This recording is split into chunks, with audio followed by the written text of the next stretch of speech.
Hello! 大家好 And apa khabar semua? We're back. Sounds like school. Sounds like apa khabar semua? Sounds like pura-puraan. We're your video game best friends, and we are back with a brand new Epic Arcade episode. That's right. Unfortunately, Nick won't be joining us Nick today. has a situation at home. Yeah, he has a situation, which is quite unfortunate. Yeah. But on this week's episode, we've been playing.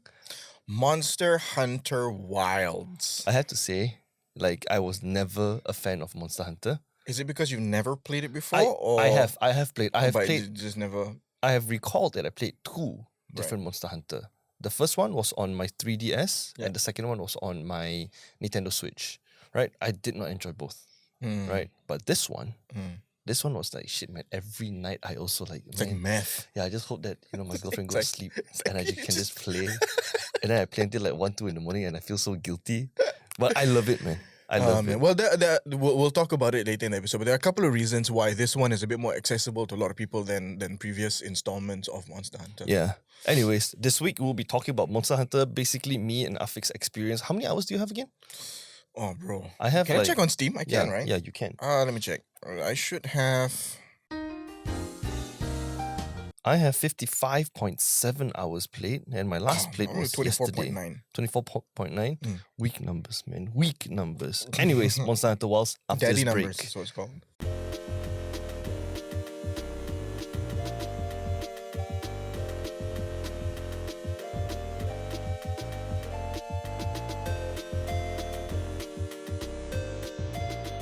All right, we're here to talk about the first impressions of what we like and dislike about Monster Hunter. Again, I would consider this as my first proper Monster Hunter franchise where I'm actually immersed into the game. Right. Okay, so before we get into the first impressions, right, the first question I have for you is, what attracted you towards Monster Hunter You Wilds? would be surprised of all things, man. It's the endemic life.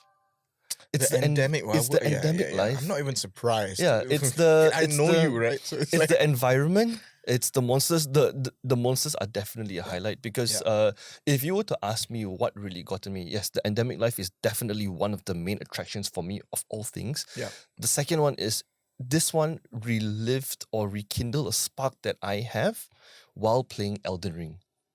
Yes. It gives me almost the same vibe as Elden Ring as well.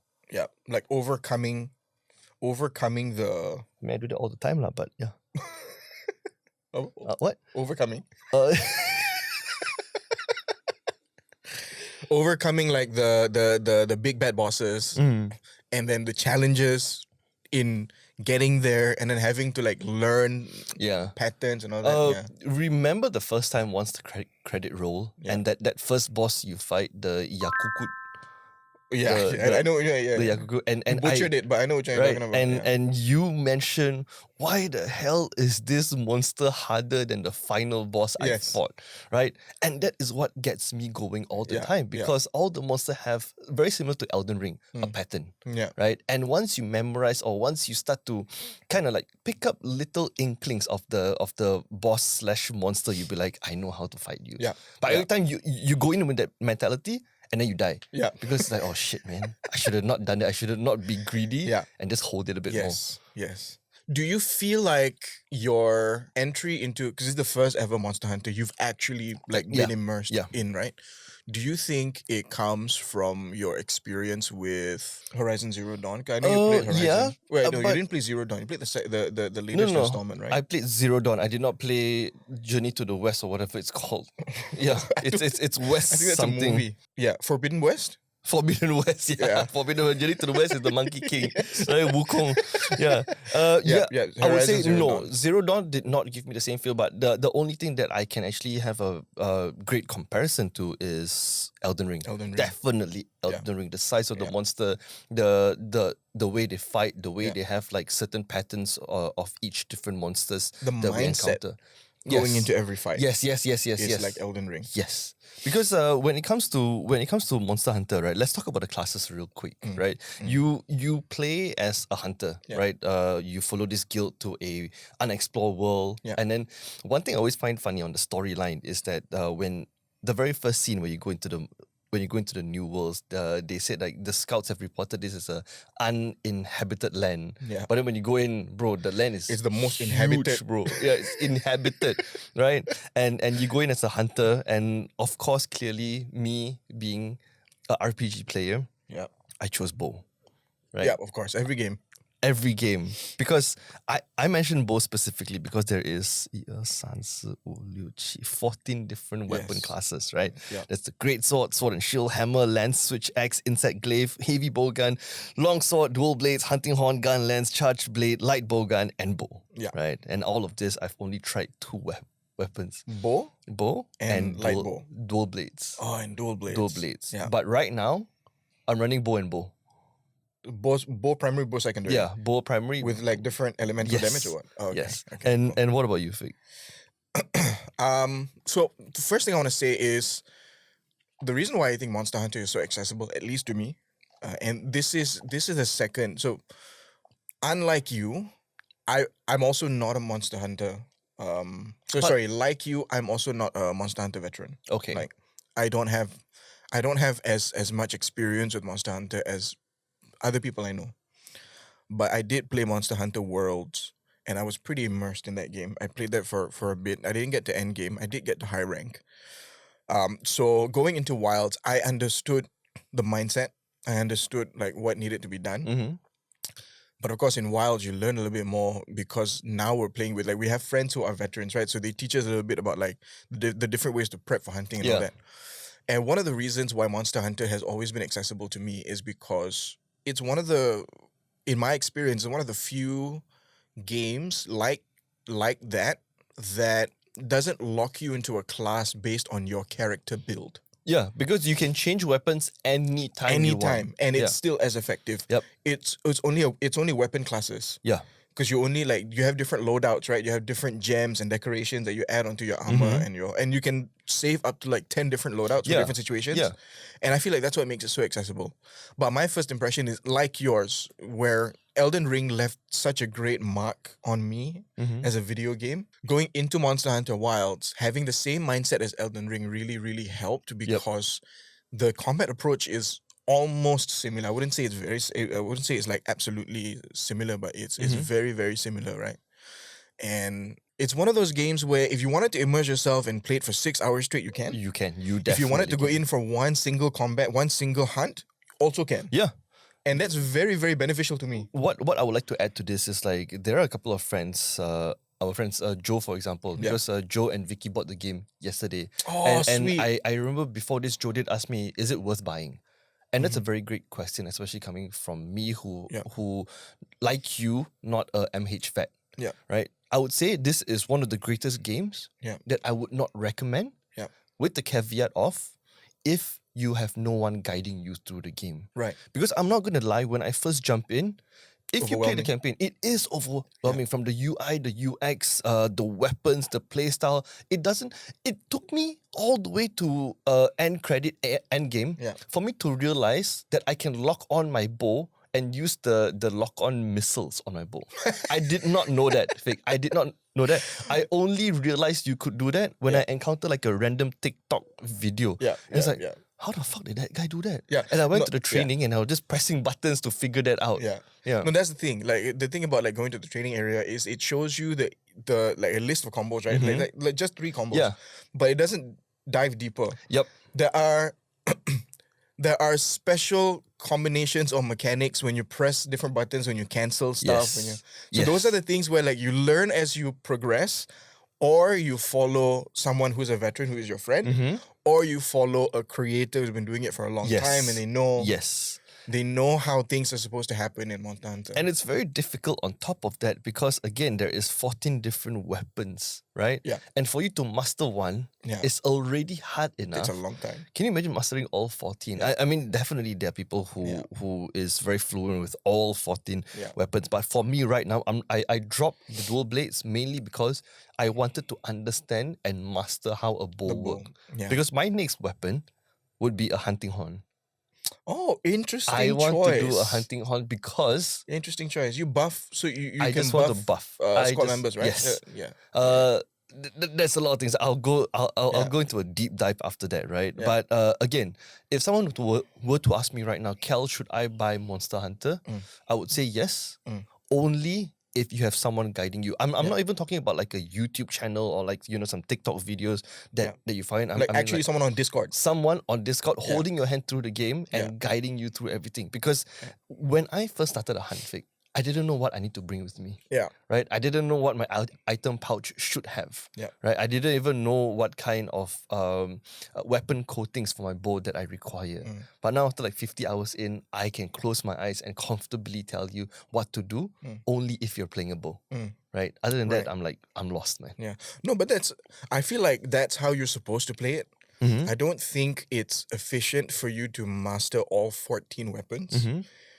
It does contribute to the game's replayability. Yes, after you master one, so that means you have 14 different runs. Yeah. Which is fun. And it definitely is fun. If you're the kind of guy who wants to do that. It definitely have the replayability. Yeah. Right. But I think the most efficient way to do it is to master one or two weapons and then focus on that. And then probably get friends who master different ones. Yep. So you have different levels of like combat. I agree. Like it's fun when I play with you because I know that I can have a lot of fun up close, and I can do all the I can inflict the wounds and all that, and nobody's really taking the damage away from me. Tangoing through everything, the right? Yeah. And then I see arrows coming from every side, and that's fun, man. Yeah. But if both of us were on dual blades, the fun is a little less for me. Yeah. Because I feel like we're just doing the same thing, Exactly. Yeah. Let's touch on the monsters for a while, right? Yeah. Because do you want to talk about the campaign? Because I won't be talking about the campaign. There's nothing really to talk about. Like the thing about me, the campaign, I've always been a story guy. I love storylines in games, right? Like with Elden Ring, the story kept me going. Oh yeah, man. For sure. And with Monster Hunter, it's not so much like that. I think with Monster Hunter, I do understand that there's a story, and I know people who enjoy the story, like Norm. Norm wants to savor the story. Yes. He wants to get immersed in every single thing that's happening to the characters. But I just couldn't be arsed, man, with Monster Hunter. I just really want weapons and armor. I was really immersed in the swing. campaign for the first 2 chapters, I would say. Yeah. But after I realized the game just throws you from monster A to monster B to monster C, and I realized I'm not going to be bothered with the story anymore. The thing for me was, I know enough of what I need to know just by skipping straight to the monster fight. Yes. Yes. That's all I need to know. All I can tell you is if you see something big, bad, and ugly, time to sit up straight. Time to okay, so the campaign itself is just mediocre at best, in my opinion, right? How I was telling Jun, our Singaporean friend, and our Sifu in Monster Hunter was like, I told him I'm just gonna ignore. I need to give a shout out to Jun. Yeah. Because he's been my Sifu for so many games. Right? Yeah. Now he's my Sifu for Monster Hunter, right? And he was my Sifu for Path of Exile. Okay. Oh yeah. He was my Sifu for Diablo. Like the guy. Yeah, Jun, if you're hearing this, here's a shout out to you, man. Yeah, bro. Thanks for actually taking the time to. And you know what's funny or not? Last night, I finished playing, right, and I landed on my bed. I was lying down. I was thinking about, because yesterday I was trying out the longsword. Okay. And I realized, without hesitation, I picked up my phone, opened up Discord. I messaged Jun. I was like, hey, I tried the longsword today. He's like my fucking journal, bro. Hey, I tried the longsword today. Let me read you the message. Okay, it's so funny because I read it this morning. I was like, wow. As you find that message, I just want to say, right, I just want to top up one more thing. Without Jun, I probably wouldn't have... Would have dropped off the game? Yeah, I would probably dropped off the game after the campaign, man. Look, it's because of Jun that I stayed so long. It was at 12:41 a.m. Okay. The last message he sent me was 1:18 the night before. Okay. 12:14. I've been practicing using a longsword tonight. Getting the EI/timing down. It's so satisfying when you get it right. I still whiff 8 out of 10 times, but I'm getting the gist of it. What gets me is the attack setup before sheathing. What I haven't gotten the hang of yet is the foresight/timing. Because in actual combat, things tend to be more reactionary than purposeful for me. Does that not sound like a diary entry? Dear diary. Dear diary. Today I practiced the longsword. But I do this, right, because when he replies me with a link to a longsword speedrun. And I'm like, wow, this is so interesting. I'm going to watch it now. Yeah, he would send me so many guides on how to play a bow and what kind of equipment I need to use. Yeah. And I was like, shit, man, time to go for hunts. You know what this sounds like right now, What? honestly? What? It sounds like like we're setting up for a sales pitch for a Monster Hunter online course by Jun. This is Anyways, click on this link. Yeah. Click on this link to find out more on how you want to be coached by Jun. But another part of Monster Hunter that I really enjoy is the first 3 locations in the map, which is Windward's Plains, Windward's Scarlet Forest, and Oilwell Basins, yeah. right? I really hated the campaign because it didn't let you immerse yourself within the world, right? It just pushes you from monster A to monster B to monster C. It gets bigger and better and worse eventually, right? But I wish I really enjoy the part in Endgame where I can now visit all these places and slowly find endemic life to capture them to fish. Because I got this achievement that I fished 30 big fishes. Yeah, that's what you're doing the whole time. Yeah, right. Yeah. I caught 27 tuna fishes, bro. And I got the achievement. It's only 1.5% of all player base. What, getting 27 tunas? No, like you need to catch 30 big fishes. Oh my god. Yeah. And 1.5% of the player base. Yeah, 1.5% of the player. And I'm so proud of that. And it took me 3 days. Man. It took me 3 days. That's like actual fishing, bro. It is actual fishing. You can't get 30 big fish in 3 days in real life. Yeah, that's true. That's true. But anyways, moving forward, right? The other part that I want to talk about is like the things that we dislike in the game, right? Starting with me, there's one thing I fucking find them annoying is the graphics. Oh, why? Okay, the graphics this is something that I realized. Maybe if you guys have a tip or anything, just drop in a comment because I would love to know. I play this on high. Okay. Only if the game is high or you are high? The game graphic is high, not me, right? Only if I'm in a private server, right? If I'm in a server by myself. But when I go to the open server or the recommended server, it takes a very, very long time for all of my graphics to render. Because that one breaks immersion for me. But I think it's because you're not on SSD though, right? I am on SSD. Oh, you are on I SSD. am on SSD. I'm not on SSD. Yeah. But I also face the same thing. I They're went all out to buy pixels an SSD. Oh yeah, you did. I went to buy SSD, and that is something really, really disappointing in me because it's an umbrella issue that a lot of gamers have right now. Because I've been watching some reviews online, and some people are using like the 5070, the 5080, like really, really good rigs, and they are all facing the same. Oh, so it's not hardware; it's an optimized issue. It's an optimization. The game's not optimized yet. It's not optimized specifically for PC. This reminds me of Hogwarts Legacy. You remember when it was first released? Yeah. It was so shit. Yeah, a lot of people playing on PC are complaining about the optimization and also the resolution for the game itself.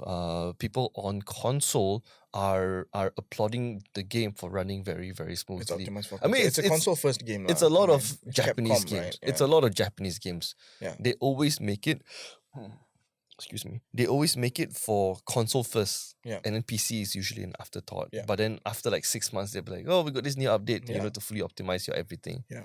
Well, I'm really excited for because I have a plan right now to get a PS5, and I'm gonna probably move to primarily playing on the PS5 with Monster Hunter Wilds. I mean, it makes sense for you. Yeah. It makes sense because I like the twins coming and all that. I'll be spending more time in the living room, and I can't spend time in the gaming room. Sorry, you mean the office? Yeah, sorry, office. Yeah. Office. That's where we do work. Yes. But one of the things that, the only thing that kind of slows me down from getting it was like the whole like we hang out on Discord, right? But then PS5 also has Discord, so I think that sort of eliminates that thing. Yeah, but, because but I think I might move Green Cheese actually joined us on the game. He joined us in game and on Discord on the PS5 as well, right? So PS5 has a native integration. PS5 Discord integration. Yeah, but I think sooner or later I'll get the PS5, move to Monster Hunter Wilds on the console, and then obviously it's getting prepared for like the biggest game of this year, Definitely, right? Like, and it's not coming out for PC. If it comes out this year, lah. Yeah. If it comes out this year. Yeah. Yeah. Anyways, what were we talking about again? What you dislike about Monster Hunter so far? What I dislike about Monster Hunter? Well, because I have a lot of things. The biggest complaint I have is I want to be immersed in the story of every game I play, but the pacing of the cutscenes are just too slow for me. Yeah, that's my biggest complaint. I would say it's too slow because it doesn't bring as much value Because if you compare it like games to MGS, for example, bro, the cutscene is a movie by itself. It's like 6 hours worth of cut. No, actually, and it's so memorable, dude. It is so memorable. But then the cutscenes the storyline in general for Monster Hunter is just like, oh my god, I just want to just say one thing, man. I fucking hate Nata. I hate Nata. He's such an annoying character. A lot of people are saying that. He's such an annoying character. From the voice acting. Not a good defense, man. I don't care. Okay? I got nothing nice to say. I will just refrain. I digress. I just want to say that I don't like that one specific character. Sometimes, like, this happens in TV shows as well. The character does something so stupid, any person in real life would not make that decision, but it's essential to the plot line. Yeah. Gemma, on the other hand. Gemma, on the other hand. Yeah. She has nice tools. Yeah. To forge armor and weapon. What? It's true. Okay. Another thing that I dislike for Monster Hunter would be, because I play bow, I'm usually range, right? Yeah. I don't like the cameras. Oh, the camera is so janky. I don't know if I'm doing it wrong. Mainly because this is my first Monster Hunter. I don't know if it's a me problem or the optimization problem or the game problem. I tried setting my camera to like what everyone recommends for bow player. It's man. Here's what I realized. Apart from combat skills, your control of the camera, I feel, is another skill in Monster Hunter. Yeah. Because I'm watching all these speedrun videos, right? The camera work is flawless, dude. Really? Yeah, and the way they move the character. Even if the monster is like sometimes super it zooms lah. Yeah. But then they know how to position themselves so that the camera faces the right way. So I think it's an actual skill for Monster Hunter players, man. It's so annoying, especially if you fight like wyverns or dragons in general. Yeah, and when they start like flying. When they start flying, I was like, bro. Like the cameraman slow. Yeah. Right. Hey, where's the wyvern? There.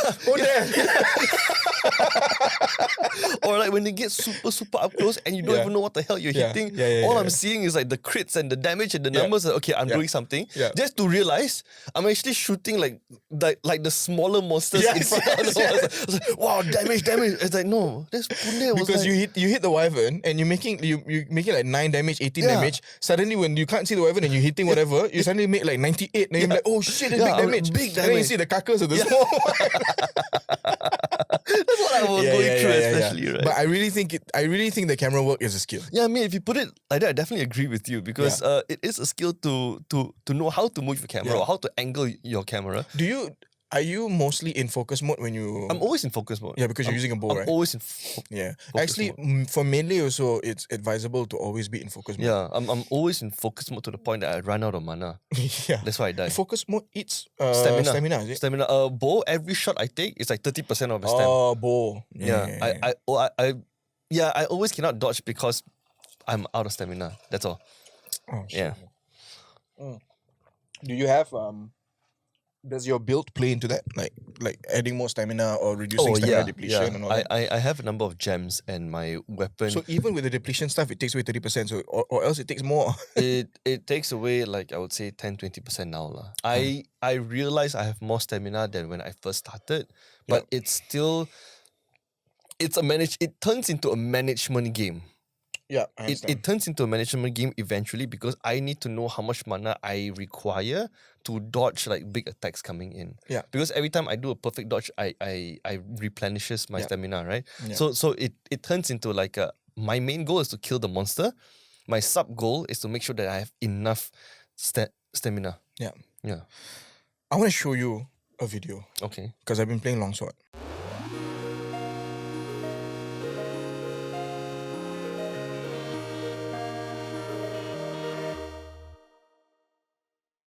That was mad, Yeah, bro. bro. Is that what they call speedruns? Yeah, that's a speed run. Yeah. Oh It's a man, monster then I have speed to run. look out for. Then I have to look out for bow speedruns. Yeah, that'd That's be really cool. crazy. It's really crazy. But one advice Jun gave me is don't follow speedrun builds. Oh, okay. Because they are hyper focused on just one thing, and we're not speedrunning. Right. We're like right now, because we're trying to get to higher ranks. There are specific things we need to get, and there are specific like parts that we need to break and all that. So you need to focus on getting the materials that you need instead of they're focused on killing as fast as possible. So it's hyper-focused on a single thing. Okay. Yeah. It's not, it's very one-dimensional. Yeah, another thing that I want to touch on for this episode is that I realized the campaign itself, the entire campaign is about 12 hours, 15 hours max. The 12, 15 hours that you invest into the game is basically the tutorial of the game. The big ass tutorial. Yeah, it's you still come out of it not knowing a lot of things. Yes, right? Because once I remember about 2 days ago, you mentioned, oh, Kel, I finished the game already. And I was like, the credit roll. Yeah. Then it's like, the credit roll. Do you still see the rate marker for quest? Yes. Yeah, you are not done yet. You are not done with the campaign. Yeah. I realized it caps your HR, right? Yes. So it caps your HR. Yeah, right now I'm capped at 20 right now. And I've been like killing monsters because I wanted to get better weapon and ammo, and I realized the HR is not going up. Yep. And I realized, because I have to do the raid thing. Yes. I have to go and do. I hate the quest I'm on right now. There's two caps. The first one is capped at 20, the other cap is 40. 40. Yeah. Once you break the 40, then you're truly at endgame. I hate the quest I'm on right now. Which one? You have to hunt both the Lala Barina and the other one. Oh, the one at the Thunderdome. Yeah. The one at Thunderdome? Yeah. Dude, why didn't you ask for help? Because you weren't on yesterday. Nobody was on yesterday. I was sleeping. I slept at 10:30 yesterday. No, literally, Jun was on lah, but he was at his his friends, yeah. Yeah, so I was like, I'm too lazy to okay. commit tonight. I mean, yeah, maybe today, maybe sometime today. Today we can do it. Yeah. Today. I just want to touch on the monsters now. Right, there are a whole list of monsters in this game, from big endemic to medium endemic to small endemic. But I want to talk about the big bosses. Yeah, right? the large monsters. Large monsters field guide. Yes, as you know, I'm terrible with names. I know, right? And I have my own classification of all the names. You made your own system. I made my own system. Cool. Right, like the Chatacabra, aka. That's you said it right. Oh, because you read it. Because I'm reading it. Chatacabra, aka Big Ugly Frog. Okay. Makes sense. The Quilmatris. Yeah. Fire chicken. Fire chicken. That sounds like Nando's. Yeah. Lala Barina. Yeah. Flower spider. Okay. Simple enough, right? Simple. Flower spider. Conga Lala. Farting monkey. Yeah, okay. Balahara. The monster from Dune. Okay. Dokshuma. Doshaguma. See, even You're reading it, you're saying it wrong. Blind mole rat. Blind mole rat. Yeah, it's a giant mole rat. Oh, I thought it was like a dog. Some people even say it's not blind, but I really don't care as long as it dies, right? If it's dead, it doesn't matter. Radao? Yeah. Radao. Like, it's easy enough. It's easy enough. Probably because no, it sounds the most Chinese. No, there's more that sounds Chinese. I remember the Radao's name because it's the first weapon that I literally had to hunt for, because it's one of the most OP bows. Oh, as in you needed to farm a Radao for material. Bow. Yes, the lightning bow. Right, and then there's more lah, right? There is what's another one? Okay, like the Guardian Doshaguma. Yeah. White blind mole rat. Okay, makes sense. Yeah, and then this one that sounds Chinese is the Suwu. I've never. You might be spoiling it for me. No. You fought it before. It's that slimy tentacle octopus in the oil thing. New Udra. No, it's Suwu. Suwu. This thing. It's the octopus. Suwu. Yeah. Shuwu. Yeah. You sound like those people doing the TikTok, the TikTok challenge trying to pronounce names. Don't know how to names. say your own language. Yeah, that is X is Shu. Suwu. Yeah, I have my own category of. So what category is Suwu in? Slimy. Are you talking about the filter, the thing going through the wood? Do you know that TikTok? Yeah, that one. Oreo. Right. Oreo. Suwu is giant slimy oily octopus. Okay. That sounds much harder to remember, bro. And then the Yankutku, right? Annoying fire dragon. Okay. Yeah. Okay. So those are my category. I have a special name for all of that. And Jun gets super annoyed at me because I was like, bro, you know that giant wolf with the smoke. He's like, what the fuck's a giant wolf with the smoke? And then only I realized that's not the right name. The right name for giant wolf with smoke is called the Guardian. Guardian Sacred. No, the Guardian. Guardian Ebony Guardian Ebony Odogaron. Oh, the Odogaron. Yeah. Smoky Wolf. Why want to... Dude, I will always remember the name Odogaron because it's the monster that made me drop off Monster Hunter Worlds. Oh, really? I had to farm for something that was super rare that drops from an Odogaron. You mean the Smoky Wolf lah? Yeah, the Smoky Wolf. Yeah. But this time it wasn't Smoky Wolf lah because back in Worlds it was just a red Odogaron. Oh, it was just like a normal wolf-looking Yeah. creature. Okay. And it had such an annoying combat pattern. And all of these monsters that I just mentioned, right? I love fighting all of them because every one of them have a special skill set or special movement that you have to kind of memorize the patterns of, right? And then once you memorize, you can dodge them a lot easier and you will die less and less. Yeah. What's your least favorite monster to fight? I have one. That's my least favorite. My least favorite, yeah, probably the Oostduna. The Oostduna. The water fairy. The Oostduna. Oostduna is this one. It's like a dragon, right? But it's on the water. Ah, yes. Yeah, I call it the water fairy because it's like some secret monster that takes care of the forest. I hate fighting this. Why? Is it the water, the wave thing that it does? Yes. No, it's just you can't really run away from it. It's just the entire mechanics of it. It's giant, it's big, it's annoying. It jumps into the water like a whale and then it comes out and then kind of smash you down. My least favorite. It's a chore to fight. My least favorite is Lalabarina because it's always so far away from me. Lalabarina? Surprisingly, that's easy for me. I mean, it's easy to fight, but it's just annoying. Do you know every time I fight the Lalabarina, I get goosebumps because it's so disgusting? Oh yeah, you don't like spiders, right? I don't mind spiders, but that one specifically just... Because you got a flower for an ass. Yeah, flower spider, that's what I call it, right? That's right. You did. That is what you call it. Yeah. Right.